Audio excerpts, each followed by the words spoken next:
things that we are facing today. But going forward, I think it can be solved, and the two sides can sit together and try to find a very amicable solution to this. But coming from what Mr. Gyanan Prasad said about Modi's visit, the new Prime Minister's visit, Modi is a very well-meaning person, our new Prime Minister, and he speaks from heart, and he has very soft corner for. I mean, he is a good human being, with a soft corner for everything. But what I was impressed, and I don't know whether you will appreciate it, is that he distributed Gita, Bhagavad Gita. And I also distribute Bhagavad Gita. And not to my friends in India. I have given Bhagavad Gita to my American friends from California, from Los Angeles, British friends from London and other places, the Norwegian friends, Finnish friends. I've given Bhagavad Gita to them. And they all have promised to me that they will go through. I always say that Bhagavad Gita should not be read as a religious book of Hindus, because it is a kind of guide to life. It's a manual to life, and that is how it should be taken.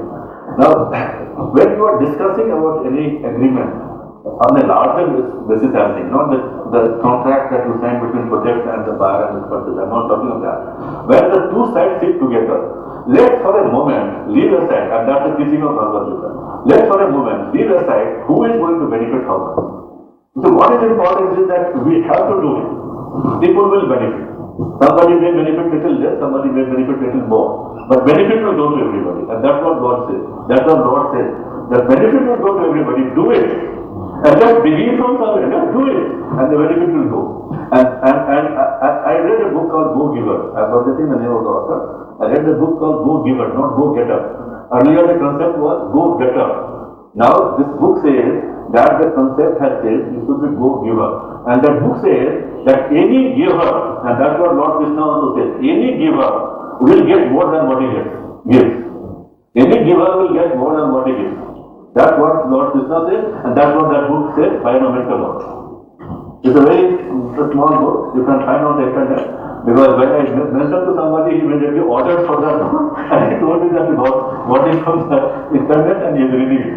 So let's keep that aside for the time being. When we are discussing at the macro level between the countries, after all, if more benefit goes to India, the Indian friends get more benefit. If more benefit goes to Nepal, the Nepalese friends get more benefit. What's wrong in that?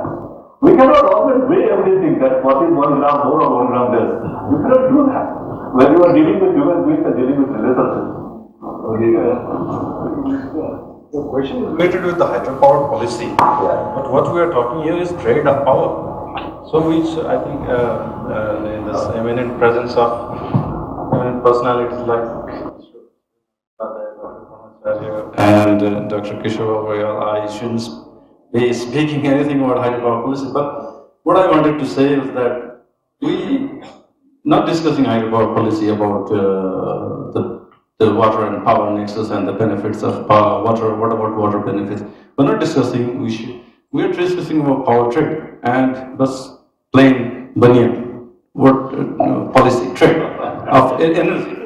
And if there are some side benefits of water, then the hydropower policy should take care of that. How to quantify, or how to price that benefit, and who gets what. But as far as energy is concerned, how are we going to price that energy? That should be a concern, and that's where I am concerned. What price India is going to pay for my power? The 6 months, will it term it as spin energy, or will it term it as farm energy? What price I will get for long term, short term? That is, I think, should be the main question. What Mr. Pradhan said is that the two becomes interrelated when you start talking about it, and that's the problems are caused. But then, as I said, that we have to leave a certain understanding. What's your view? I think very concisely, I would like to say that it should be a fair and equitable solution to this whole agreement that we have been discussing. I mean, as Mr. Thakur pointed out, there could be more benefit to one party than the other. Not very much, but it has to be a fair and equitable. But how would you play a little bit of devil's advocate here? Okay, and it's not in the questions that I initially prepared.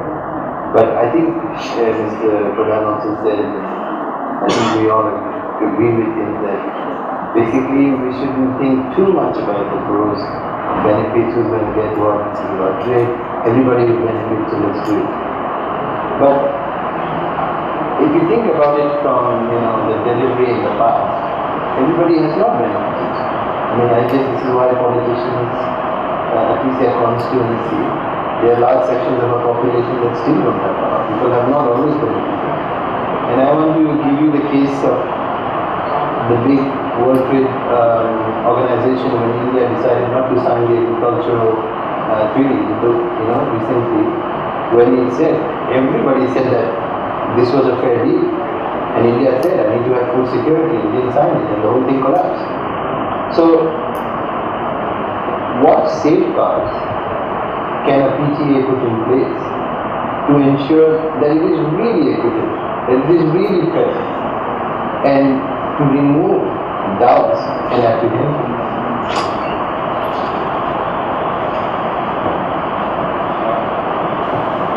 Yeah, I think, as I said right at the beginning, if the basic premise of this market agreement is that there is open, non-discriminatory access to the Indian electricity market or the Nepal market matter, I think that should be the basis for any solution that we achieve.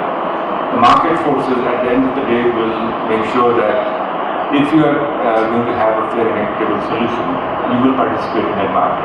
Otherwise, you will exit. And then the other basic premise was that there should be a stable regulatory framework during the period that you are going through the business. There should be no surprises. Right? If that is there, then I think we should be able to achieve this fair and equitable solution. Would you like to add anything? No, I agree with Dr. Shah and said earlier that it would provide the sale or purchase from Nepal will get the same treatment as the sale and purchase within India. So that's the fair treatment. Whether you buy power from Nepal or sell power from Nepal or buy power from India, sell power from India, we will be treated at par. Parties from India and Nepal will be treated at par. And as long as the PTA ensures that, I think it is fair and equitable. And then you have to go to the market and take the market risk. This power trade agreement is a negotiation document between a large country and a small country. First thing, and in any such negotiation, what the small country or small markets looking for is free tariff access to the market. That is no tariff or that kind of access. And what the large country would be looking for in the same agreement, we are giving you market, so what about me? So I should get non-tariff concessions from Nepal. So what would be non-tariff concessions? Like the investors from India coming to Nepal, who are investing in Upper Karnali or Arun, they will say, okay, security for my project in government guarantee that nobody disrupts this project, army security, whatever, all these things, that kind of non-tariff security, I think. And probably, I think that would be addressed in a PTA, because in a PTA, that's maybe probably the reason why PTA, the earlier version of PTA was having that, and the generation part linked up, which is now, we assume, we don't know, which is now dealing with. So that part should be addressed in the PTA, and PTA will be completely preparing a level ground for both. And I think it's good that we have a PTA which will be concluded first before the PDA, which will be concluded later. So in that aspect, we are now a little bit more clever than before. I think there are some other questions. Both the governments are in conclusion to sign an PTA now there in Delhi, and Prime Minister's office from the Delhi is in a close monitoring all the team and everything so closely. So I do not know if it's a pre-plan, it's a coincidence, or the impact of this discussion is the 4th of the September, the time when we are discussing about the PTA agreement, and is the impact. And both the government representatives are going to sign this agreement there in New Delhi. So really is the Energy Development Council. It's a remarkable job. And let's hope that this evening all the media will cover the two news as a headlines. As a Energy Development Council has organized one grand discussion program on the power sharing agreement with the Nepal-India. And second would be that both the government has signed this agreement there in India today. So I think at least this information will many other people also receive from the friends and other colleagues, but it is quite relevant to share this information with the audience. Thank you. Mr. Thakur, do you think that in the near future that kind of bidding will be open? And how do you link it with this power trade agreement that is going to be signed? Will there be an opening for a regional power market to include that kind of opportunities whereby the power from Nepal could be evacuated to Bangladesh through the territory of India? My view gone into the subject of electricity, deviating from my civil services responsibility has been that it's premature to think about the SARC grid or the SARC market unless we have successfully implemented the bilateral trade within the various countries. Now, the development has a good development now that the Nepal-India power trade was going on, and now with the signing of PTA it will get further impetus. Nepal-Bhutan power trade is going on, and mind you, Bhutan is not only supply. From this year, this financial year, in the dry season, Bhutan will also buy power from India. In the dry season, their load is also increasing. So it will be a two-way flow from January of 2015, and that was agreed when I was in PTA. So that's also going to happen. And there is now also a trade between India and Bangladesh. So what has happened is now bilateral trade is going on between Nepal, India, Bangladesh, India and Bhutan, India. Once these are successfully concluded and successfully implemented for some time, then that confidence will develop, and then there will be what you were talking about, a trade of that kind, where Nepal can supply to Bangladesh or Bhutan can supply to Bangladesh and vice versa through the Indian trade. So that can happen, and I am sure that will happen one day. But the beginning is these kinds of bilateral trade, and that will generate confidence, that will remove the trust deficit, and then that will happen. Bangladesh, Nepal, and India for developing such a market. But from that point to now, if you compare the developments, the bilateral trade agreement, bilateral power trade agreement has really gone very high, and perhaps today they will ink it on at the level of secretary. Whereas that particular group, which was envisioned in 2011, did not really even form what we talk of, let alone its activities that we might want to see. So what has gone wrong in between 2011 and 2014? Way back in 1995, when I joined the Indian power sector, people were talking about SARC grid, that there will be integrated SARC grid in this country, in this region, and power will flow through the SARC grid. And at that time also I had said that unless you have a bilateral trade, sustenance of the bilateral trade on a mutually trusted basis, I don't think SARC grid will ever come. So the point I am only making is that is an intent. The intent has been there for last 20 years, that I have been getting. That we should have a SARC market, and power should flow freely from one SARC country to another SARC country. So that intent is there. And what was reiterated in 2011 in Bangladesh is the intent that we should be able to do it, and we must move towards that. But as I said, that unless there is confidence built up, trust built up through the bilateral trade, I don't think that becoming a reality. And I am happy that we are moving towards that because of these trades which are now taking place, and trades With Bangladesh, for example, now India supplies power to Bangladesh, and if Bangladesh has any kind of surplus, India will buy that power. So this is not happening, and that is why I think that will lead to that kind. One thing in this agreement, so far as we know, very unnecessary, Nepal concern is how this agreement is going to impact on the regional power development, not on the bilateral. Well, what we have seen is that when you talk about trade or something like that, then other countries would like to regionalize the trade also, because this region is very, very fortunate that every country has got particular source of energy that may contribute each other and give a general sort of benefit. So regional power trade really makes sense. But generally what we see that if you know that from 7 and F of October this year, there is going to be world hydropower convention in Delhi.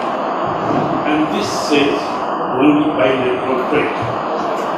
I don't understand why we are so much suspicious about talking about. We are talking about world hydropower development, and then coming down to say that it should be confined only in the bilateral sort of trade. So that sort of attitude we have to change in order to be more sort of inclusive. And as you know that in nature there are various sorts of energy. One is coming from heaven, the other is coming from hell. But the combination of heaven and hell source of energy really gives the optimum generation mix. That everybody, I think, understand. So I don't know what the agreement will say or supposed to say, but we as Nepali, we have to think, suppose the agreement comes into force, what is the prerequisite that we have to really meet before we jump into the trade? We don't have a regulatory authority, we don't have any mechanism of trade, we don't have infrastructure, so we have to be really careful to meet the challenge of the agreement. Agreement itself, in whatever form it concludes, is a very good thing. It has got to be done, but at the same time we have to be very much conscious of what we have still to do in order to take maximum advantage of that the trade agreement that is going to be signed today or tomorrow, I don't know when. So what I'm saying that to enter with this bilateral agreement, which may be a first step, we have to really go to the regional trade agreement that will be beneficial to the whole region. Thank you very much. I was going to ask you if this agreement will even be done this week, but it sounds like he's already said it's done. So the first question is, will it be signed but not executed, like you were asking, right? That's the first question. Second is, is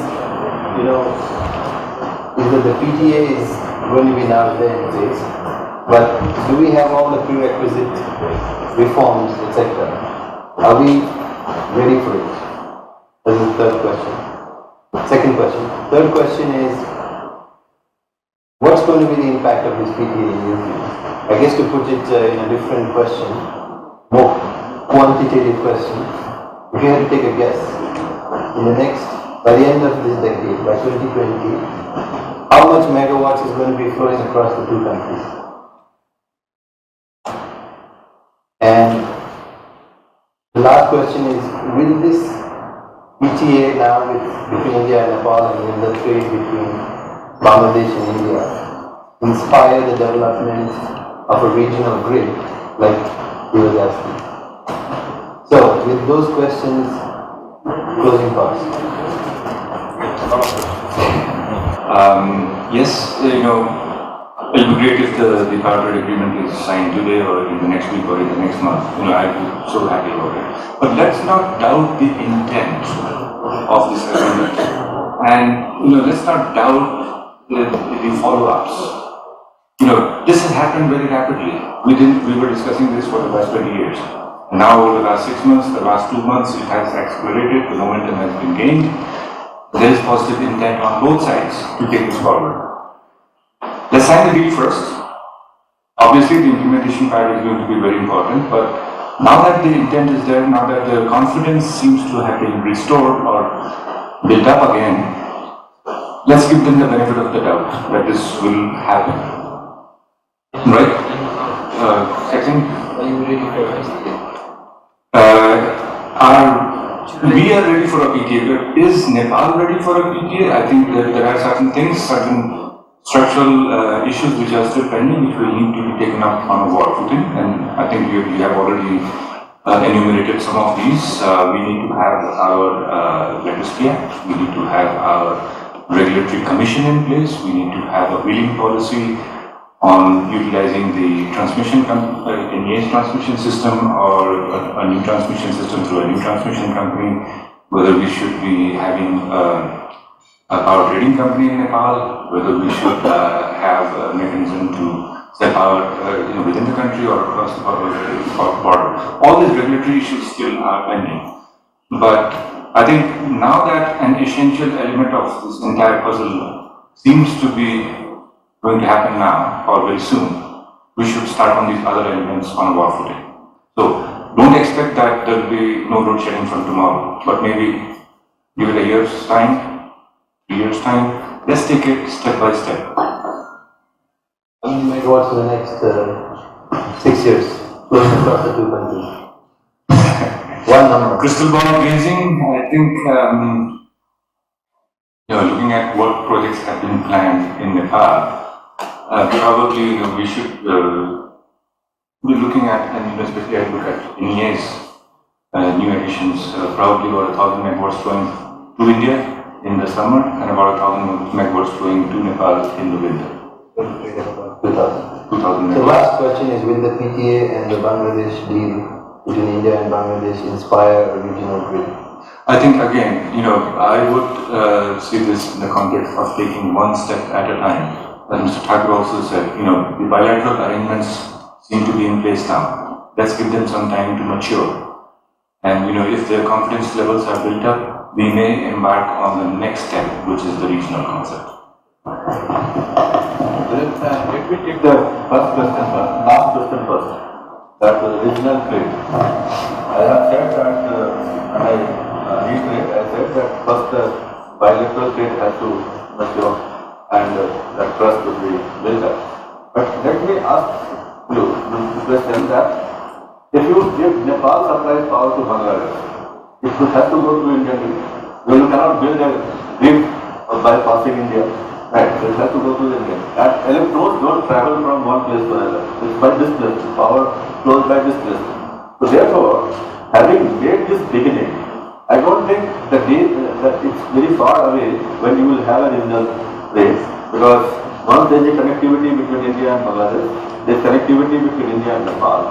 Then if Nepal project wants to sell to Bangladesh, it will be possible. So it is technically possible. Once it is technically possible, and once the intent has been there, I don't think there will be any issues involved where people can say, why should this be happening at all?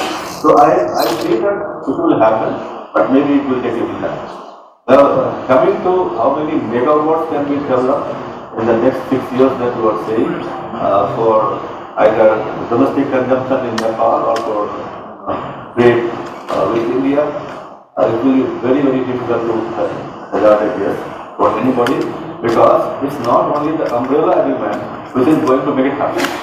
There are many more things to be done at the ground level, and also the financing of the project will become a major issue. So it will take little time, but at least the door has been open. At least the confidence has been built up to say that the government have intent, people have intent to make it possible, and that's a good sign of it. One question was asked that, like any other agreement, the agreement has been signed, let it is signed today or tomorrow. The PTA has been signed. How long will it take to implement? Because I will say there is nothing to implement the PTA. There is nothing in PTA to be implemented. It's only as I said, an instrument of facilitating things, and an instrument of saying that, look, both India and Nepal want to encourage this trade, and therefore we will not create any hurdles, and some of the hurdles which can be anticipated at this point of time can be taken care of in the PTA, that we will not do this, we will not do that. And that's what we discussed. So therefore, there is nothing like implementing the PTA. They're implementing the agreement that will be signed under this umbrella agreement, whatever you are going to sign, whether it's PTA, PSA, or financing agreement, those are the things to be implemented. Not the PTA to be implemented. So that's another. As far as how many years or months or whatever it will take for the household to get electricity in Nepal, let me tell you, 54% of the households in India do not have access to electricity. Right. So I don't think that it will happen very soon, but I leave it for Mr. Shakya to say because he has to supply power to the households here. Is or will we have a regional or let's say bilateral exchange, which will be one layer on top of the national exchange of India?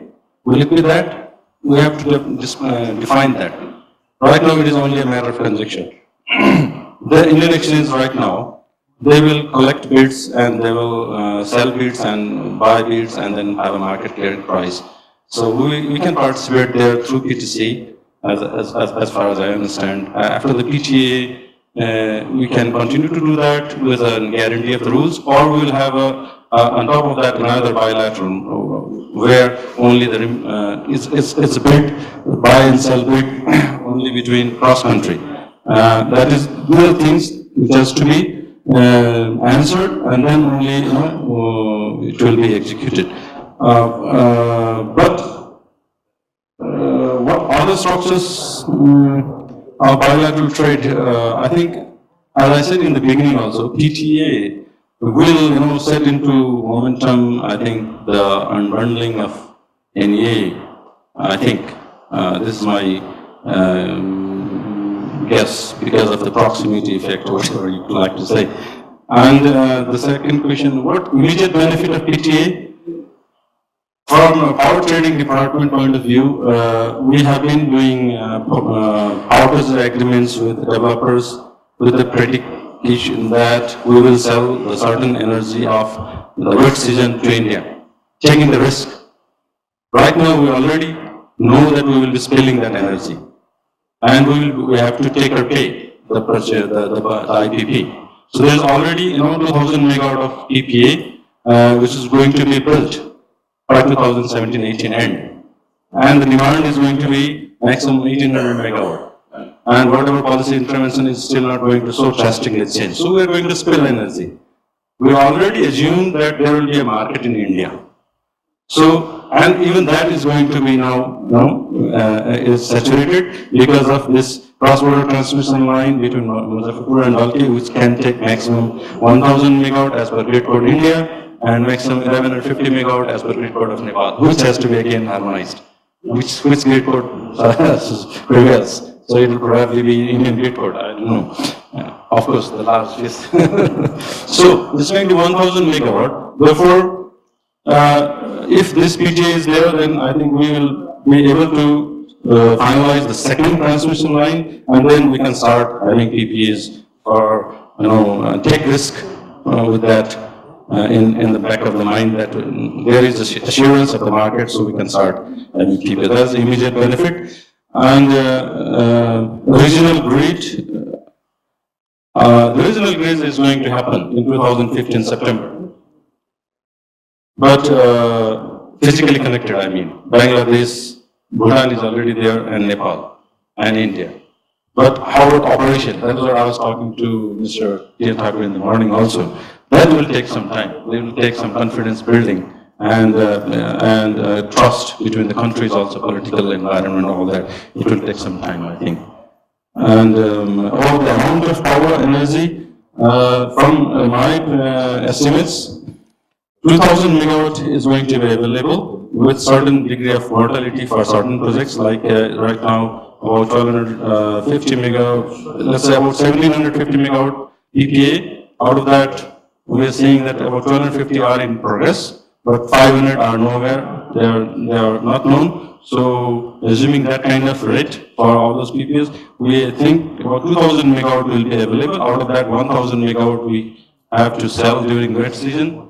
And during dry season we need more, 1200 megawatt. But in terms of energy, we will be selling more than importing because the wet season there will be a longer period. So I guess it is about 2000 gigawatt hour during the wet season selling off and buying anywhere between 1000 to 1500 gigawatt hour in the winter. So there will be net surplus of energy trade. That's my guess. And that is apart from those three projects, the Upper Karnali and the Upper Musangli and Arun 3. Those three, if they come together by 2020, they will have 2700 megawatt or something. And out of that, taking apart the meant for Nepal, and they will be still able to sell about 2200 megawatt. With that very reasonable summary, I would like to thank my three panelists for being extremely patient and bearing with me.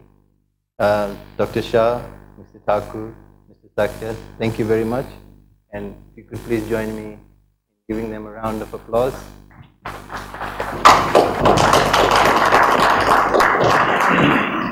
यो रुमको patience र यहाँको इस्युजहरू हेर्दाखेरि साँच्चै यसमा अझ हामीलाई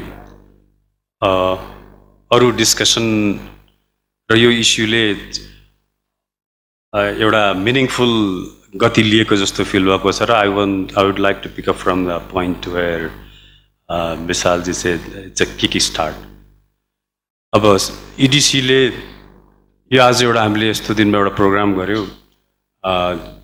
यो एउटा संजोगै थियो भने पनि सुखद संजोग हो कि कमसेकम एउटा यत्रो लामो समयदेखिको पिटिएको इस्युज उहाँले भन्नुभयो सुन्नमा आयो, यो चिज रियलाइज हुँदैछ र यो कार्यक्रमलाई हामीले अवश्य पनि एउटा निरन्तरता दिने नै छौँ फ्युचरमा पनि यस्तो प्रोग्रामहरू, किनभने यी चिजहरू गरेर एउटा आज त स्टार्ट मात्रै हो र यसबाट एउटा चिज सर्टेनली के इस्टाब्लिस भएको छ भने इडिसीले पिकअप गरेको इस्युज एकदम रिलेभेन्ट र एउटा टाइमली उसमा रहेछ. इडिसी स्थापना भएको सायद धेरै दिन पनि भएको छैन, तर एउटा त्यो राइट इस्युलाई लिएर हिँड्न सकेकोमा मेरो विचारमा यो इडिसीको एउटा राम्रो हो जस्तो लाग्छ, राम्रो एउटा सुरुवात हो जस्तो लाग्छ. अब यत्रो उसमा आएर यत्रो पेसेन्सली सुनिदिनु भयो र यत्रो कन्ट्रिब्युसन गरिदिनु भयो, त्यसमा म यहाँ सबैलाई इडिसीको तर्फबाट हार्दिक धन्यवाद दिन चाहन्छु. In the meantime, I would like to extend our special thanks to Mr. Thakur. You have accepted our invitation and come all the way to share so many important views and thoughts. अब यसका साथै हाम्रो exclusive media partner Avenues टेलिभिजनलाई पनि म विशेष धन्यवाद दिन चाहन्छु. त्यस्तै नेपाल च्याम्बर अफ कमर्सलाई पनि म विशेष धन्यवाद दिन चाहन्छु. र अन्त्यमा आज आफ्नो विचारहरू राखिदिनु भने हाम्रो पार्टिसिपेन्ट डिस्टिङ्ग्विस उहाँहरूलाई चाहिँ स्पिकर्सहरूलाई एउटा सानो token of appreciation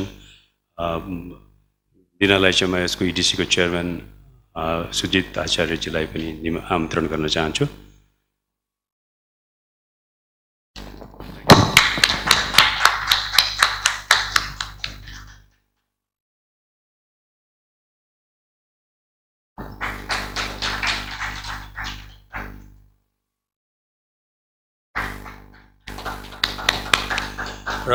In the end, welcoming with a big round of applause, EDC. So yeah, अब आजको यो कार्यक्रम हामी यहाँ अन्त गर्छौँ र I would like to invite you all for high tea and have a great evening. Thank you.